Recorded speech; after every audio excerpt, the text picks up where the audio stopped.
Today's adventure on our trip around Australia takes us to the capital city of the Northern Territory, Darwin. Our first stop was to the Royal Flying Doctor Service tourist facility, which allows you to learn about the history behind the RFDS since its inception in 1928 and the bombing of Darwin by the Japanese on the 19th of February 1942 during World War II.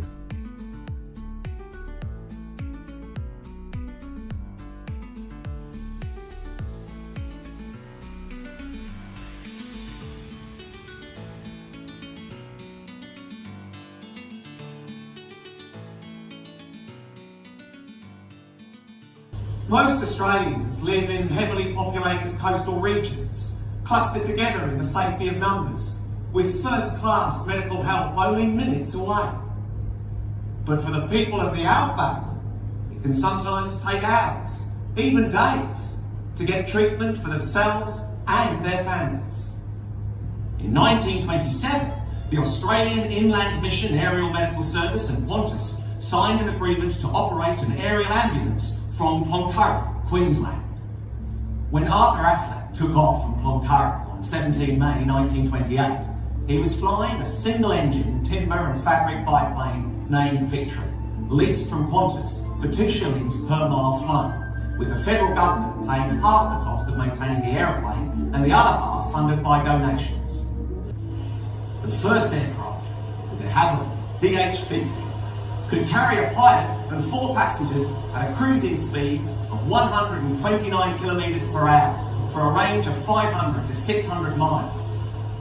Pilatus PC-12 of today can carry a pilot, 1 neonatal retrieval unit, plus 1 stretcher, 4 sitting persons, and cruises at 450 kilometres per hour for a range of 3,320 kilometres. Today, the RFDS flies more than 25 million kilometres to provide the finest care to more than 275,000 Australians. That's 1 person every 2 minutes. After watching the video, we explored one of the medical planes they had on display.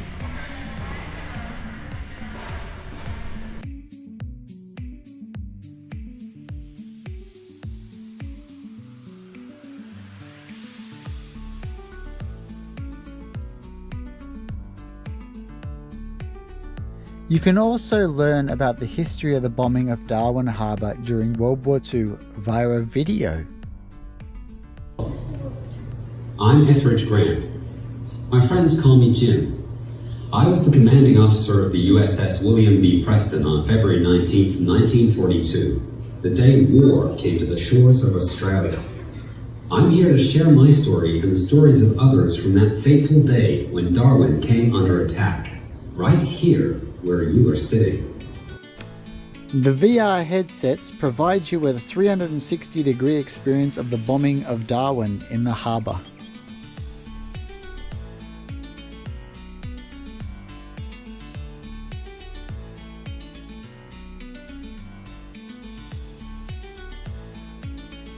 If VR is not your thing, then there is a platform set up in the middle of the museum where you can experience the bombing from both a bird's eye and wharf side perspective.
Not only were 9 ships destroyed during the bombing in the harbour, but 292 people died, including 22 people working on the wharf and 9 in the post office.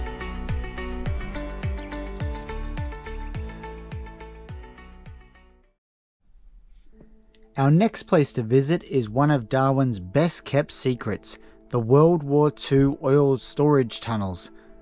After the bombing of Darwin by the Japanese in 1942, 7 out of the 11 above ground storage tanks had been destroyed. It was decided that a bomb-proof option to store oil was required. A total of 6 oil tunnels had been completed before peace was declared in 1945. Now you can explore the tunnels and view the many displays which show the rich history of Darwin during the war, including photos of the brave men and women who served in the protection of our great country.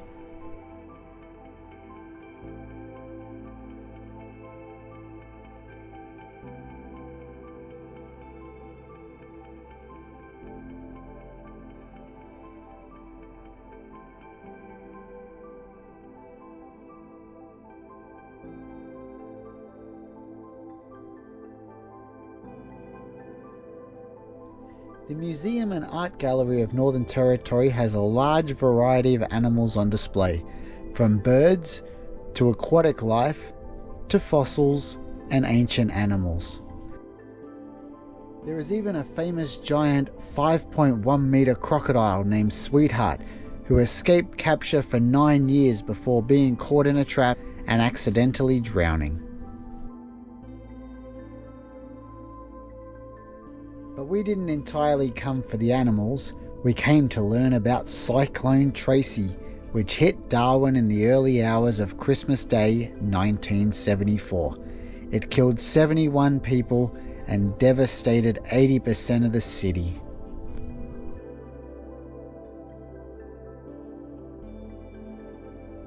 As you enter the gallery, you are able to experience Cyclone Tracy in a variety of ways. There are numerous photos taken at the time showing the absolute devastation that was caused to buildings, including homes and businesses in the town. There is a documentary video you can watch which lets you see the destruction on the ground.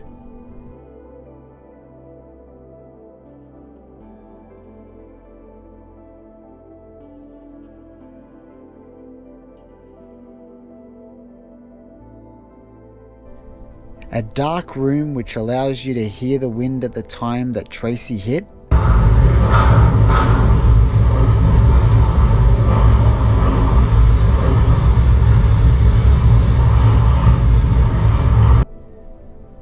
And the forgotten stories about the effect that Tracy had at sea as she added a further 29 vessels to the host of shipwrecks already left in the harbour by the bombing of Darwin in World War II.